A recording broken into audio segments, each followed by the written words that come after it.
En el bricovídeo de hoy vamos a ver la reparación que hemos hecho de un kayak marine de polietileno que sufrió un importante golpe con un torillo que atravesó el kayak en su costado izquierdo, provocando una raja de 70 centímetros de largo y unos 15 en una vertical. Os vamos a presentar cómo lo hemos hecho.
Bueno, ya podéis ver cómo ha quedado la reparación del kayak marine. Ha quedado perfecto, casi como de fábrica.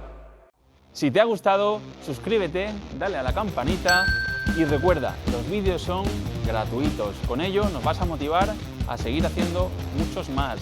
Visita nuestra página web y recuerda, suscríbete y aquí te dejamos otro vídeo.